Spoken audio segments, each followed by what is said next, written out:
Mummies. Today I'm going to be answering your questions that you sent in. I've been very excited to read them, and I'm going to try my best to give answers drawn from my own life experiences. And if I don't feel qualified to answer something, then I will say so, but I will try my best. But keep in mind that this is just like, you don't have to take anything from this. If you find it helpful, that's great. If you don't, listen to your own gut. And yeah, so I'm gonna begin with, hi, I love your videos so much. I'm turning 20 years old this year, and I'm struggling with the idea of getting older and leaving my childhood behind. Being adult has always worried me because I still act like I'm 14. What advice would you give to your 20-year-old self? That's such a beautiful question.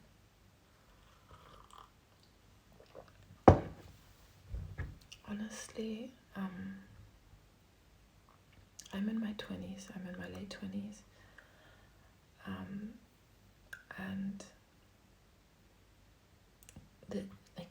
I remember so vividly when I turned 18, like how scary that felt, because you're like legal or whatever, like this sense of like losing your childhood will, I think, always be a part of your early 20s, because it's all you've known. How could you not, be scared? It's a very natural and normal reaction, I think, that happens when you are coming of age. That's why I love coming of age movies so much, because it just encapsulates so many big feelings.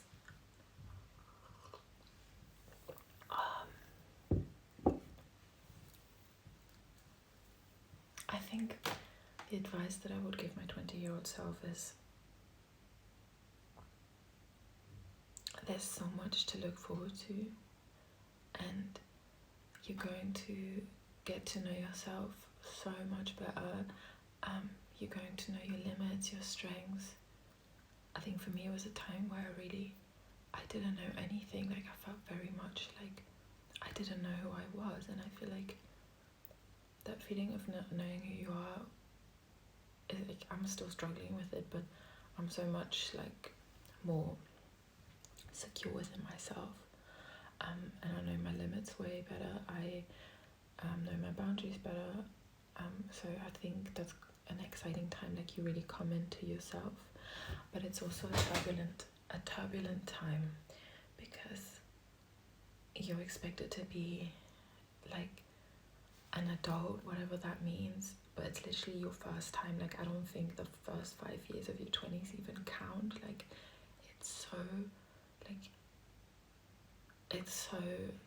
there's so much happening internally, especially year 23. Brace yourself, babes.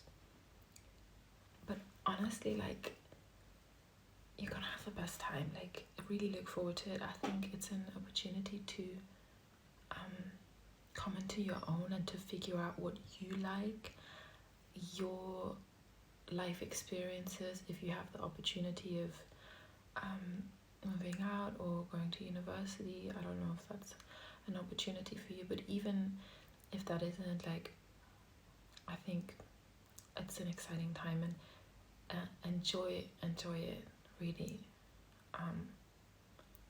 Grab joy wherever you can, try out different things, like, try everything, and like find joy in trying on different hats and not knowing who you are. And honestly, your inner child, your childhood, your little person inside, like, you will always have that. You will carry that with you forever. Especially, it sounds like you are someone who values and can appreciate the child within, and so I understand that you're struggling with the idea of getting older, but honestly, there's a lot of joy coming, and yeah, I hope that you will have an amazing time. it will also be tough because it's growing pains, but it'll also be beautiful and probably with very cherished memories as you go into your 30s, maybe, you know? So, yeah. Being an adult worried me. Same. It's tough out here, but it's also freeing. So, yeah, I hope that helped.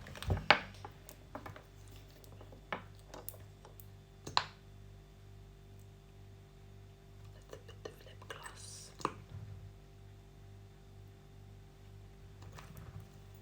It's in your love. I'm wearing Britney Spears. Okay, so the next question is,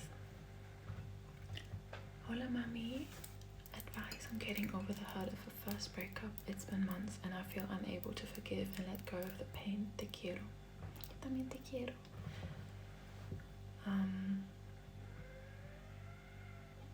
I don't know what happened.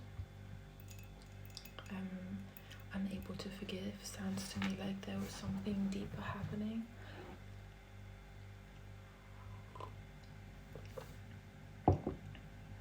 It's been months. I mean, honestly, months, especially. I don't know how long you've been together, but the first breakup is always the hardest. I don't know. I think like any breakup is hard. I've only had one breakup as well, but I've had many other sort of like friendship breakups and lovers breakups and stuff like that. But I think being unable to forgive and let go of the pain is part of the process. And if it's only been months, you're still in that process of grieving. I think it's good that you're acknowledging that you are unable to at the minute. And trust that the time will come where it will feel lighter and where it will be more so a memory of the pain and a memory of what was. And yeah, I hate it, but it's really true. Like, time really does heal some things. Like, not heal, but like it makes it less painful. And honestly, now if I think about my first breakup, like, I can't relate anymore. Do you know what I mean? Like, I don't feel that same way that I felt about that person at the time. Distract yourself as much as you can, hang out with friends, try new things. And if you like rituals and stuff like that, I feel like writing down what you want to be able to do, and maybe if you want to forgive, like, write the things down that you feel like you couldn't forgive before, and all the pain, write it down. Maybe you can bury it or you can safely burn it, and then sort of like the ritual and focus on the things that you want to be going forward. And honestly, forgiving is for yourself. It's not for that person. Forgiving is for yourself so that you can so that you don't suffer from the pain yourself. You know what I mean? Like, it's kind of selfish in a way, but in a good way. Also, what helps really a lot of the time, I feel like, is writing letters or writing a letter to that person. And you never have to send it or give it to them even, but writing that letter like really helps let go of like deep-seated emotions and stuff like that. So yeah, I feel like that could be good. I'm sending all my love to you.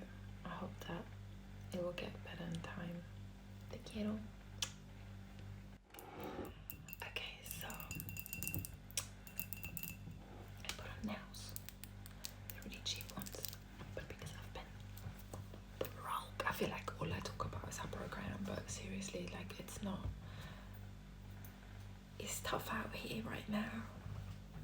I need to chop, babes. They were like €1 from like the pound shop, so I'm doing what I can to look cute, do you know what I mean? But it feels so wrong to me to do these videos without nails. Like, it's like part of it, do you know what I mean? Like, I really need it. Okay, so right, what we're gonna do is put on the night mode because my eyes are getting a bit alright.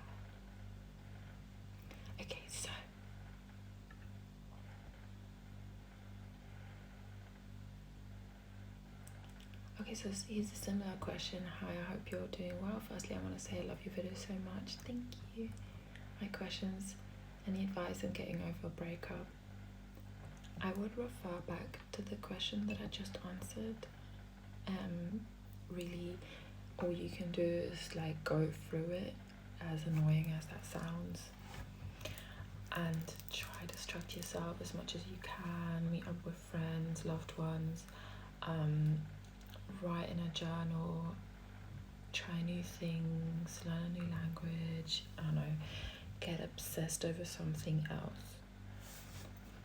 Because what happens is a lot of the time we get obsessed with things or situations, and if you can direct that overload of energy that you have into something else and channel it into, or even if you're an artist, if you do art of any type of form, if you can channel it into that, make it beautiful. Like, honestly, Dolly Parton, when she wrote Jolene,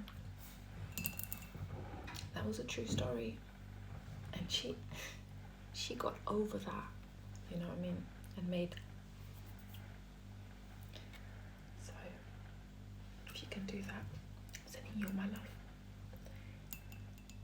The next one is, where'd you get your style inspo from, and where would you recommend buying clothes from to get a style similar to your own? I love your videos and you're so pretty. Thank you so much.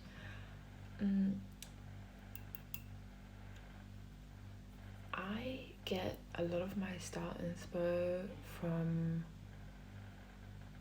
early 2000s movies and series. So sometimes when I literally have like my desktop full, like when I watch like, for example, a few months ago I was binging the OC, and I was just literally like every time a Penga would come on, I'd be like screenshotting and just like saving it to my folder.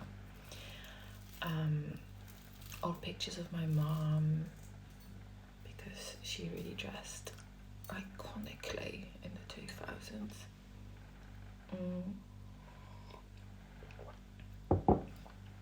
Pinterest, TikTok, Instagram sometimes, really anything. I get very obsessed with like certain looks sometimes. Like if I find something that really catches my eye, I'll be trying to morph into that like excessively. But because of my financial limitations, I feel like, I mean, obviously I'm also like an eco-conscious queen, but mostly it's because I don't have money that I go secondhand shopping. Like that's literally like, I feel like I do it as if it were my job sometimes, and like every time I have a little bit of money, I'll be spending it on clothes. Like I like find so much joy in going to secondhand stores and like find the cheapest, most cuntiest things, and I really don't care about brand names or anything like that.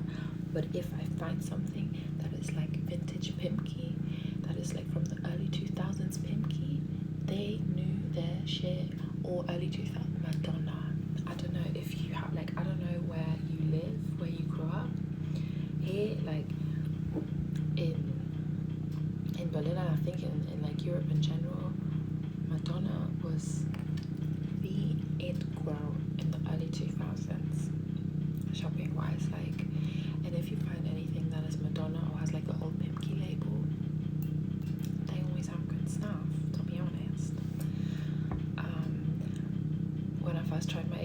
vacation, oh my god, I was hyper focused on Vinted and honestly,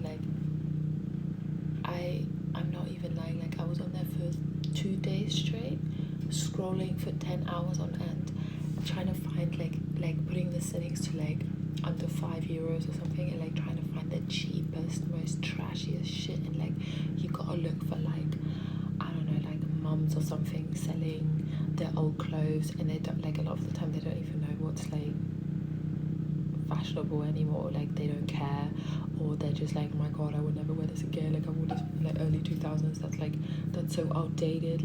If they think like that, that's your win, babes. That is your win. That is my hot tip for finding good, authentic, cunty clothing.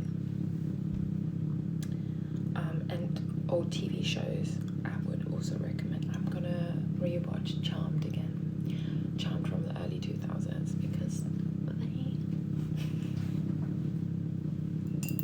so hot. But yeah.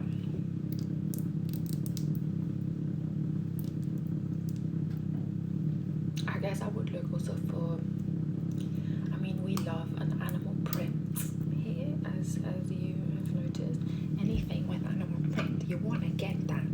Anything, even these €1 nails, I saw animal print, I got them. I was like, that's just so me. I do also, I love to dress like a lady, but a cunty lady, la tía que siempre se está borrachando,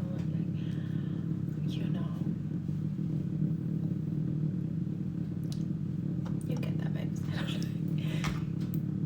Don't be afraid to copy. That is literally how anyone ever finds their style in anything, whether that is music, drawing. Literally, how the fuck are you supposed to know how to draw a tree if you've never seen a tree? You have to how are you supposed to perfect it if you've never tried it directly looking at one? If you just do it from your memory, you can create something nice too, but it will not be, so don't be afraid to copy. That's literally how it works. Yeah, I will always try and show what I've got. This is H&M, it's not Vintage, babes, it's H&M, but I don't even know.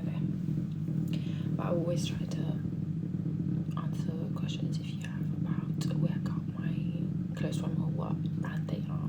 So also another good tip is going to oh my god, here in Berlin we have so many stores that are curated vintage 2000s fashion, Y2K, but they are expensive. They are for rich tourists or whatever, or people that live here that have no style of their own and need a curated space where everything is one sort of style, but everything is so overpriced, and I can literally find you these items for so cheap, for nothing.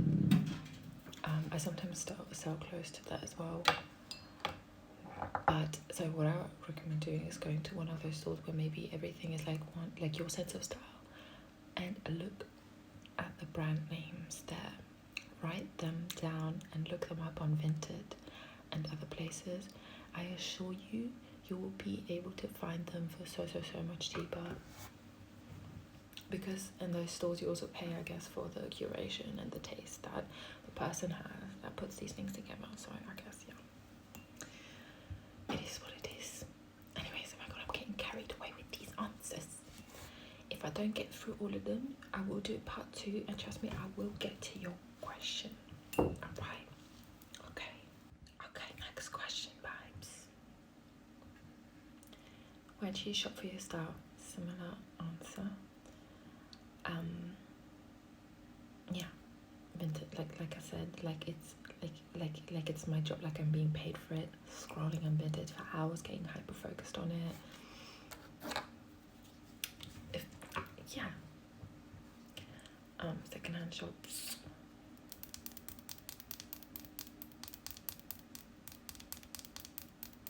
I'm thinking if I should maybe make a list of brand names that I find are really cunty. ADHD. Like, I don't know if I will do it. I will try my best though. Yeah.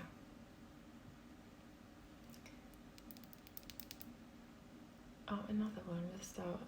How do you find your style? I feel like I have no style, so none of the clothes in my closet are cohesive. Would appreciate some tips. Love you too. Mwah. I can relate, because honestly, like, I'm not a one trick pony. Like, I have many clothes in my, the things that keeps clothes, like I forgot the name right now, but I love to like dress in different types of ways. But for the longest time, I was lost, babes. Like, I feel like I only found my style in the last 4 years, in the last 2.5 years. And before that, like, I could really feel the shift when I was like, okay, like, I am a different person. Like, I need to, like, there's a change coming, and I need to get more cohesive clothing. I think an important thing is to, for me at least, is texture. So try and get many different textures into your wardrobe. So maybe a lot of like some silky things, or, you know, shiny material, anything that maybe has some glitter on it. Then some comfy things like linen or cotton or wool. Definitely have some like jackets, like a variety of different jackets that you can maybe style with more basic things, and sort of stand out things like a big hat or something, or like a furry hat. And try to, if you buy clothes, always picture, do I have, and like, realistically, will I be wearing this, and what will I be wearing it with? Like, try and plan fits in your head with that piece that you're about to buy, you know, and really be honest with yourself if you're really gonna wear it, because otherwise you're gonna end up with a bunch of clothes that are not gonna be cohesive.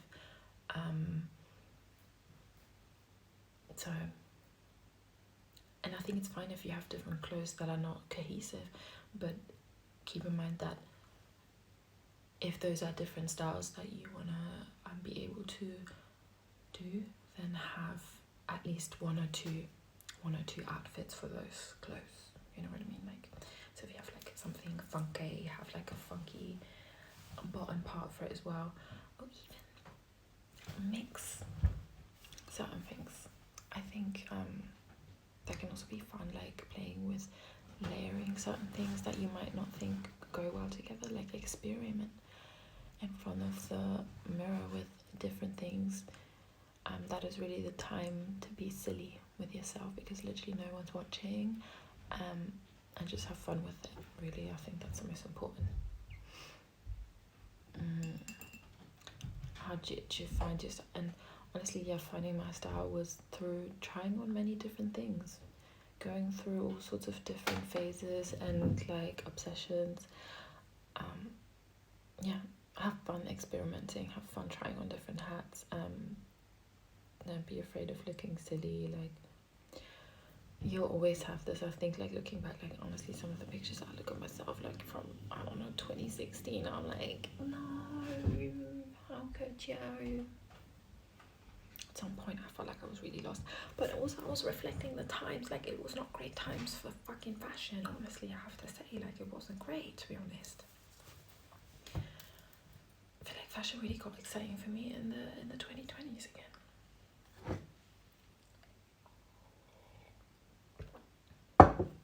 Oh my gosh, are you bi? Yes. Though I would say now, I would lean more towards like pansexual, because that emotional connection for me is really important, and it doesn't really matter what gender, really. Yeah. So, skincare routine. Honestly, right now it's so basic. Like, it's dire out here. But I do sometimes use retinol or like some other droplets. What are they called again? Serums, like those like.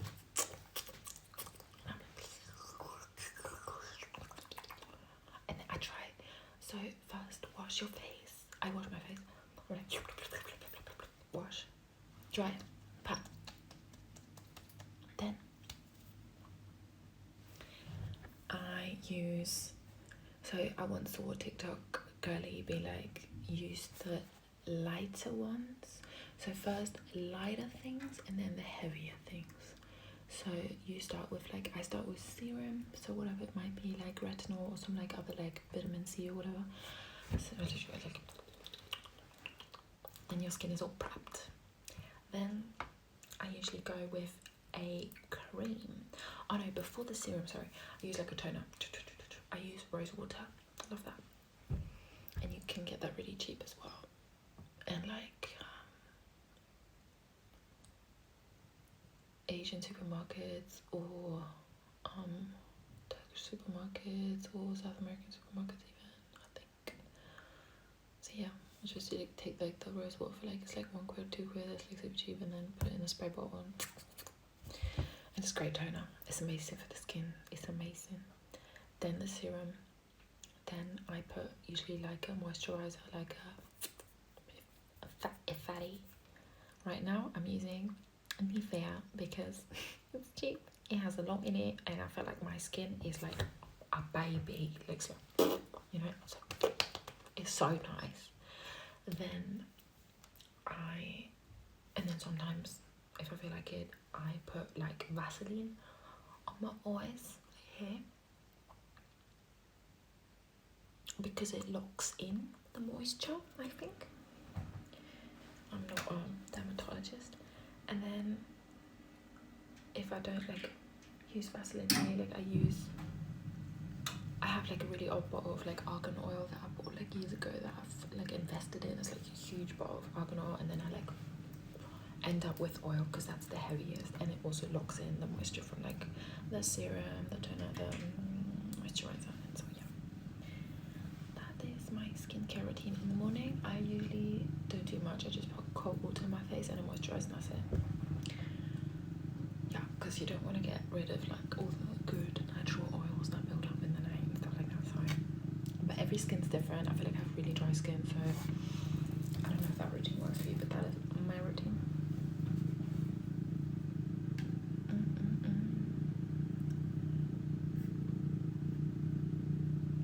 Advice on school. Do you think it's good to finish school? I didn't personally finish school, but because I was not well in the head. But also honestly, like, it's not my fault. This system is not made for neurodivergent people, especially those that are undiagnosed or even diagnosed. Like, it's not. School was horrendous for me. I did not belong there, and I was not in an environment where I feel like my talents could flourish and the things that I was good at.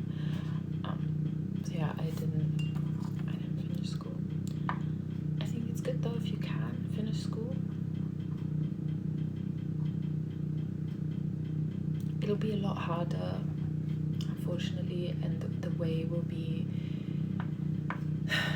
different than the rest, so which was really difficult for me to come to terms with because I was really afraid of being different and having to do things differently than other people. But yeah, I sometimes wish that I had been able to finish school just for the sake of making things easier for myself going forward. However, I do not fault anyone for making the decision to not do it. It might just be a little bit harder going forward.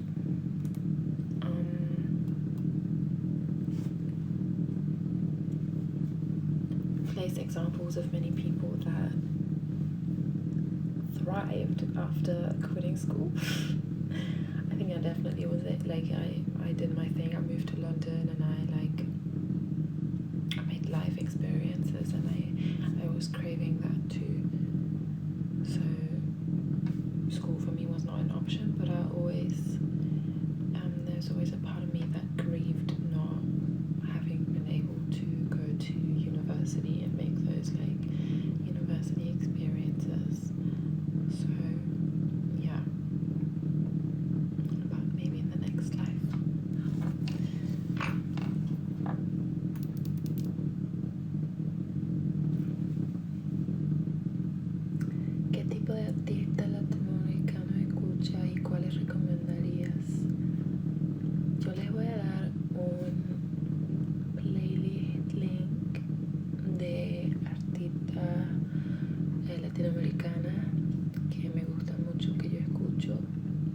voy a poner en la descripción,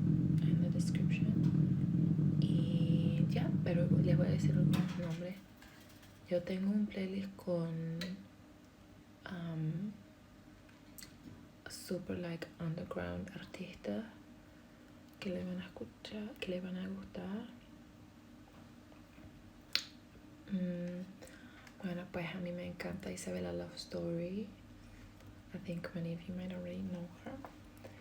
Me gusta Katumami, me gusta Laguni Chonga,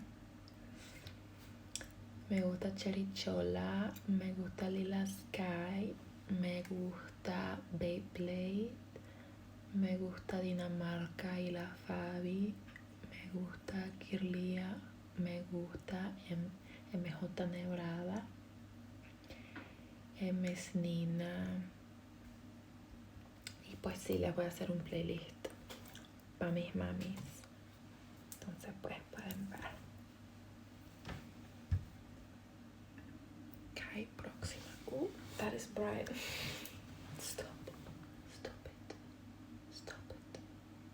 Okay. Alright, so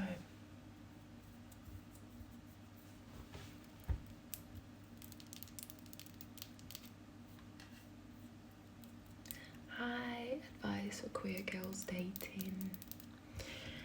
I don't really know in what capacity you want me to give you advice. Though I am bi, I have been in a relationship with a man in the last 3 years. So my knowledge of the dating world is like this anymore, especially in the queer girls community. I feel like I'm the wrong person to ask this question at the minute. I'm sorry. I still want to answer it, but I feel like it'd be useless advice. Dating apps, queer bars, queer events, protests. I feel like those are things where you can already see is like your morals are maybe lined up. Though I wouldn't use it as like a dating site per se, but you might get to know people there. I don't really know what the question is referring to, like advice in what capacity, like advice on how to get talking, how to figure out if you're both queer. Yeah, I feel like I don't, but again, I feel like I'm not qualified to really answer the question in any case, but I still tried my best. All the best of luck to you, babes. How do you deal with teenage isolation? I've been quite lonely for a while, even though I'm surrounded by friends and family. Also, I want to know how to get guys to like me. People don't come up to me, and I've never been in a relationship. Anytime anyone has liked me, they don't tell me until way later. It's so weird. Anyways, love your videos and your music. Thank you so much. I'm sorry that you've been feeling lonely recently.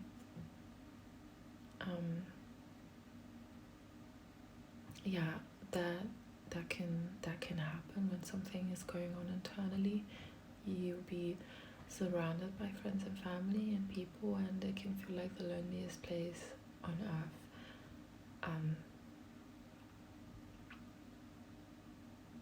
It's that can be a really hard time, and I'm sorry that you're going through that.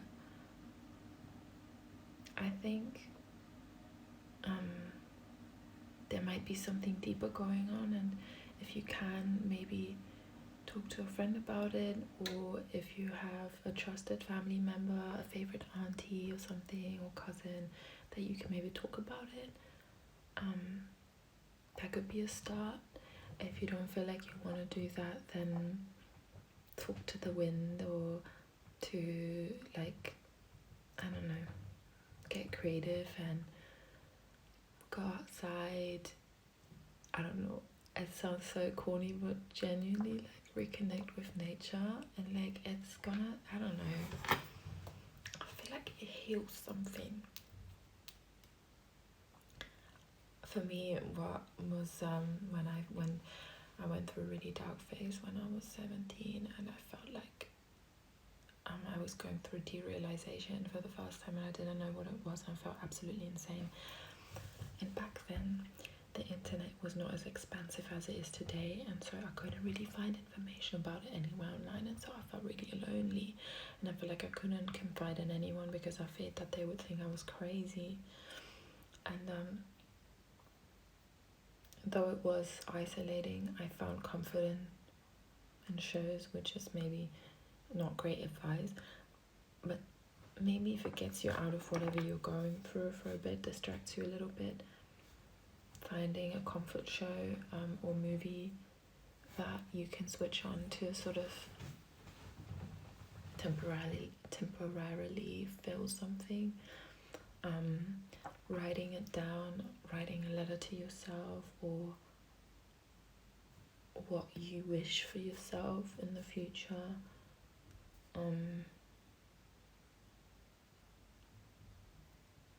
Yeah, I feel like those are things that you can do right now. Listening to music, getting lost in songs, and maybe finding songs or albums, random albums, like going through things that, maybe finding films or movies or even pictures or anything that maybe can describe your situation and that you can relate yourself to, that might help you through this time. But everything is temporary, and this will also pass. And you will feel connected again. But these things happen, and it can feel really lonely and scary, and I'm sorry.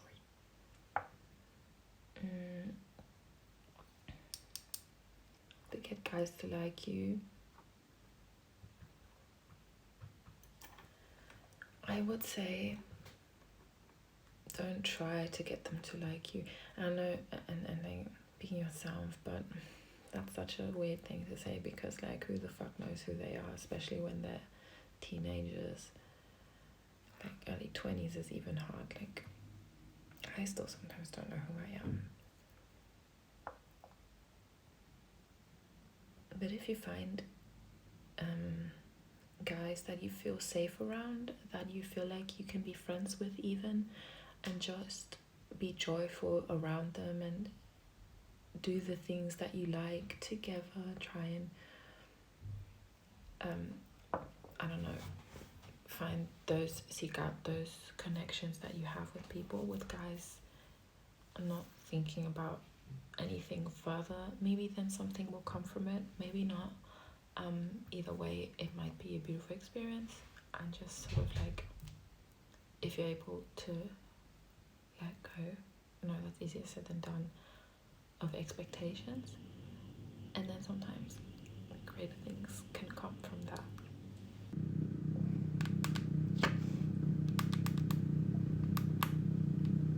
People don't come up to me, and I've never been in a relationship. Anyone's like me, they don't tell me until we are. It's so weird. I would say, as annoying that is to hear, this will come with time, and it can be super frustrating. These are things that you're figuring out for the first time in these years, and everything is new, first time. Yeah, so trust that with time, answers will come, experiences will come, and don't be afraid to try new things. And you never know what might happen, you never know who you might meet, you never know what kind of connections you might make. So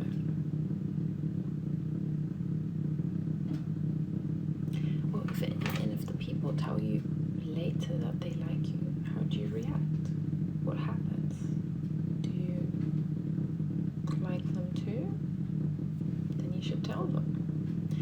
That could be a good opportunity to maybe connect them, try some things out, I don't know. Talk about it. Have fun with it. I'm wishing you all the best, and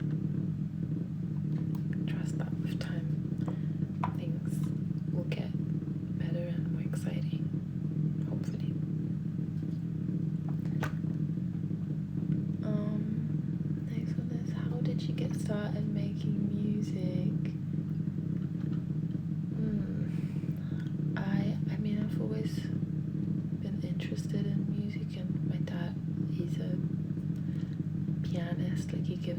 piano lessons for kids mostly, and so I started playing piano since I was very little, and singing with my dad together. Like, it was really cute. Like, I was always really into singing and music, but I was also interested in loads of other things. And honestly, when I was 16, I was like, I want to be an actress. And then I had my first boyfriend. He was a drummer. Stay away from drummers. And he went to music school, and I was like, I want to do this. And he was like, I don't want you to move to the city where I moved to. I don't want you to go to the same school as I. He was low-key like my biggest hater. Like, he was like, I don't know, like, I don't really like female voices. He was such a hater. But I was like, but I still want to do it though. So and I went to music school for 2 years. I didn't finish though. But I had singing lessons. It was really great to understanding voice support and seeing your voice as an instrument. And so that was really, really helpful. And then I moved to London, and one of my main reasons for moving to London was that I wanted to be in a city that is constantly inspiring me, and that it did. There was always something happening. But also, I wanted to be so good at English that it felt like second nature to me. So I grew up speaking Spanish and German, and obviously those are very natural languages for me, but English really wasn't. Like, I was always good at it in school, but I wanted it to be like, I could do it like seamlessly, like it would just come out, and now it does. And it is because I lived in London, and really dedicated myself to the point where I lost a bit of Spanish sometimes. Like, I was like, oh my god, espérese un momento, tengo que hablar español también porque se me está olvidando. So yeah, but sorry, I lost track. Then in London, I would go to like open mic nights every Sunday. There was one open mic night that I went to every Sunday. It was like a family. I went there for 2 years straight. And it was amazing. And for me, really, I wasn't really focused on like mainstream success or anything like that. I just wanted to make music. I wanted to be surrounded by musicians. I wanted to be inspired. And I just had a lot of fun with it in the beginning without thinking of the bigger picture, really. And then in 2020, I think, already 2019, I was in like a situation with some people I was making music with, or release some stuff, and then I wanted to take it down. It's not out there anymore. It's not. I took it down. I had it taken down. And then I had a new start in 2020, and then I started producing my own things. Sort of like I was trying to get more independent with it instead of relying on other people. And then the industry is so male dominated that I just felt like I need to be able to do it on my own, everything. And so learning how distribution works, learning how to produce, maybe learning where to get your master done, learning how to engineer, mix and master, like not master but like I can't master, but how to mix your, like I got really good at mixing. Like, I mix all of my own vocals. I don't trust anyone with that anymore. I used to give people my vocals to mix, and they never got it. Like, they genuinely never got it. Like, it can be so personal. It's like literally like a person taking a picture of you and then the way that they see you. And I was like always quite insulted how they see my voice. I was like, that is not how I sound. That is not how I want to sound. What the hell even? What are you mixing? What are you doing? All of them were men. So, just saying, learn how to mix your own voice. That is all I'm saying. If you're a singer, like, it's so important and it's so fun as well once you get into it. So yeah, then loads of years having fun with music and then sort of taking it serious. But I was always writing music. I was always writing songs, really bad ones. But you gotta be bad in the beginning to get good. Like, otherwise you have no progress. Like, you can't just be excellent coming out of the womb at everything. Like, hello, you gotta be embarrassing for a bit. And I'm so glad that none of this is out there. Because, I was going through my old files on my old laptop. Lord have mercy. I had my Arctic Monkeys face literally imitating their northern accents from the UK. Like, I had no idea about like different accents across the UK. Like, I had no idea, and I was just like doing the Sheffield accent, like singing along. Cause I had to learn like by imitating, and one of those things I was imitating was accents. So yeah, that's how I got started making music. And then I think since 2020 it got pretty easy. And then I met my now boyfriend, and he produces most of my songs, and I co-produce as well. So like sometimes I'll have an idea and I'll lay it down and I'll tell him, can you please do this, can you do that with it? And he's like, yeah. Or he has an idea and I'm like, oh my god, I have an idea, can I like record something over it? And I'm like, yeah. And then do and like, it's perfect. I'm a Cancer, he's a Scorpio, so you know the water connections there is there with the music. Plus I have a Pisces moon, so yeah.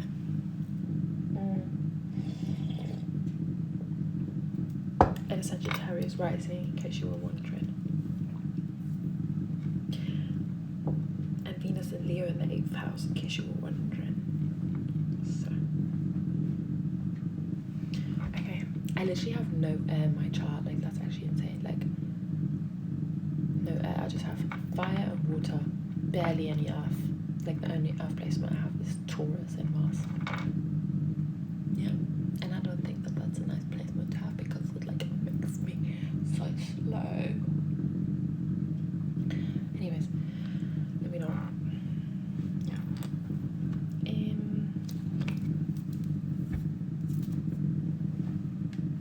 I think I've got. Oh no, I think this is the last one. Do you have any advice on self-improvement? I want to start being a better person, but I'm not sure where to start. And in the same way, how do I deal with people who treat me well but aren't good people outside of our friendship? That's a really good question. That is a really good question. I've asked myself that question too. I've changed the angle. I've gone and done it. I've changed the angle.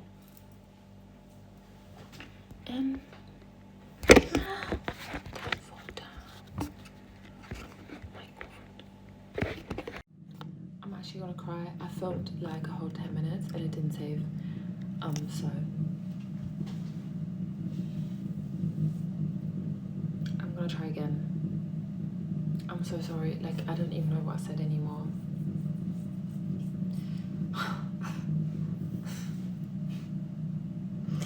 I was telling y'all so much about my life. Like, I don't even know. Okay, one of the things I said, it's really important who you surround yourself with, okay? Like, it really is. Because how people treat other people outside of your good relationship, it can backfire.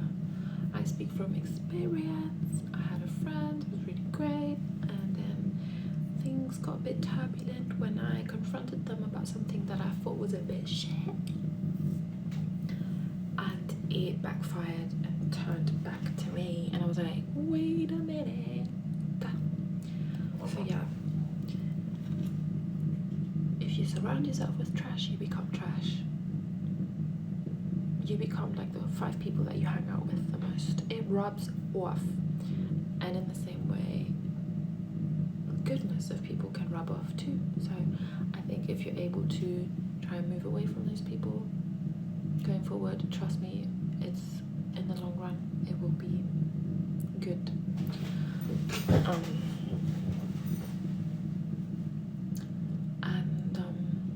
Especially it sounds like you don't align with their morals or how they treat other people, how they act outside of themselves. And if you want to improve yourself, that is one of the parts that change your surroundings, really. I have also been struggling a lot with the self and how I always want to better myself and be a better person, but it's tough. It's an ongoing process.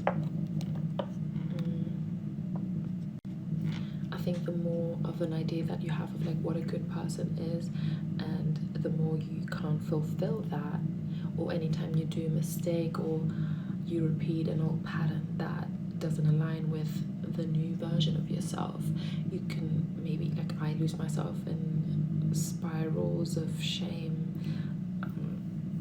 and those are really not that helpful. So I feel like having grace with yourself is very, very, very crucial for long-lasting change, and know that you're undoing patterns that might have been around your whole life, examples that you've had in your life from adults that have not set good examples, and you're doing this on your own, and you're changing old ass patterns, and if they come back up, like, don't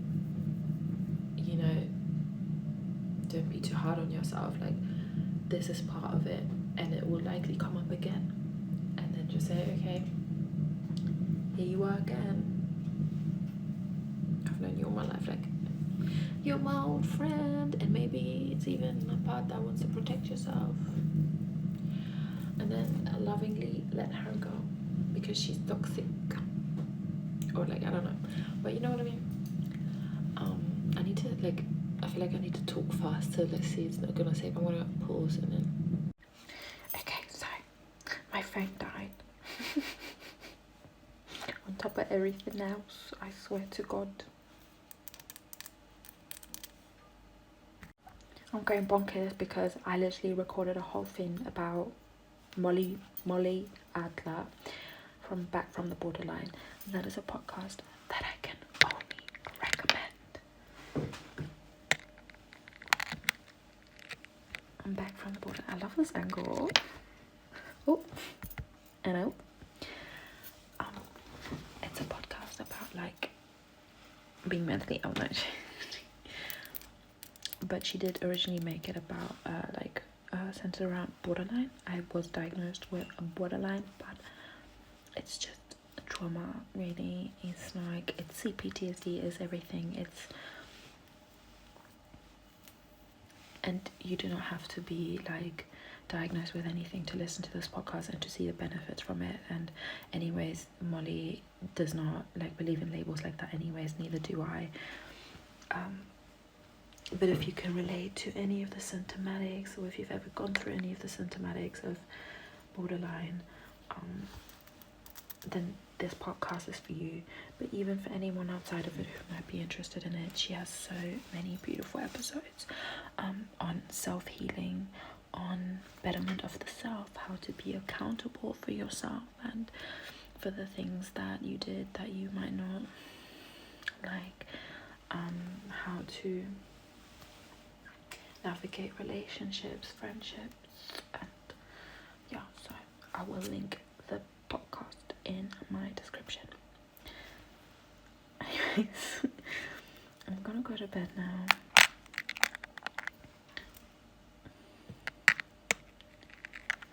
Going to bed now and edit tomorrow and upload. And yeah, it's been so fun speaking to you all. I really felt connected to you, and I would love to do this again. So yeah, I might make this a series. I might do it again. I might open up the things again if you also enjoyed it. Y pues los veo another time. Actually, I only exist in this angle. That's how I exist. Bueno, mamis, las quiero mucho.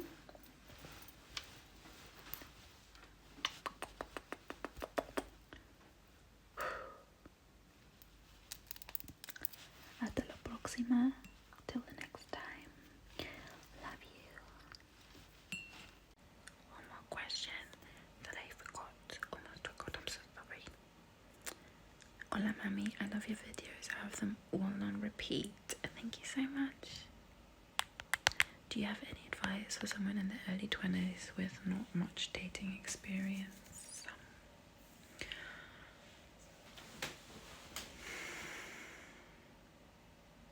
I wish I knew more about your situation, so that I could customize my answer. Otherwise it's gonna sound a little bit general, like generic, like a lot of, I feel like I'm repeating myself in a lot of the answers that I've given. I'm sorry. How many times have I said with time? I'm sorry, that can be, like, that probably sounds so dismissive, but I don't mean to be. I really tried to give the best answer that I can.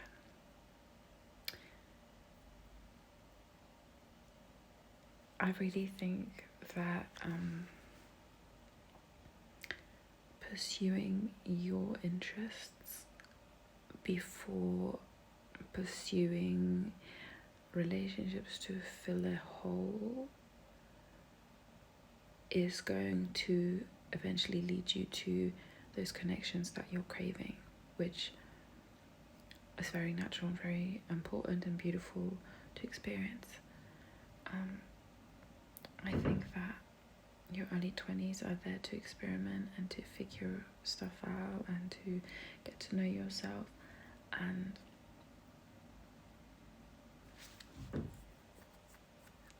try and get out of your comfort zone as much as you can. That could mean, I don't know, doing a class or something that you wouldn't normally do, or reading a book that you normally wouldn't, seeing a movie that you normally wouldn't, like anything that scares you in a good way is something that you can learn from and grow from, and that can be incredibly furthering your need to connect as well. I think the best way in terms of dating experience in early 20s is to literally get out there, make those experiences, if it means clubbing, if it means going to galleries, if it means going to raves, anything really, friendship groups, new friendship groups,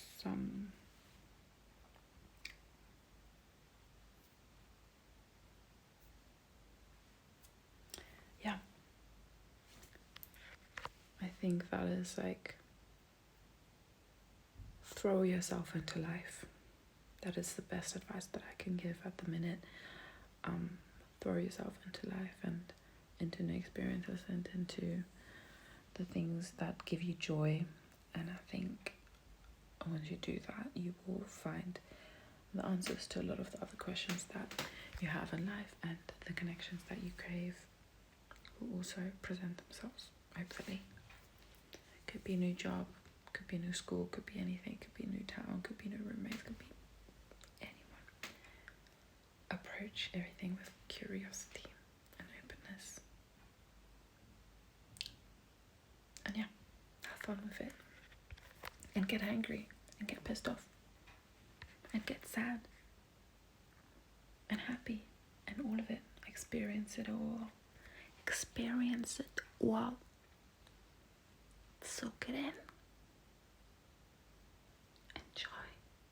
Enjoy your 20s, people. I'm saying it's an exciting time. It's beautiful. It's turbulent and beautiful and painful and beautiful. It's all of it. It's life.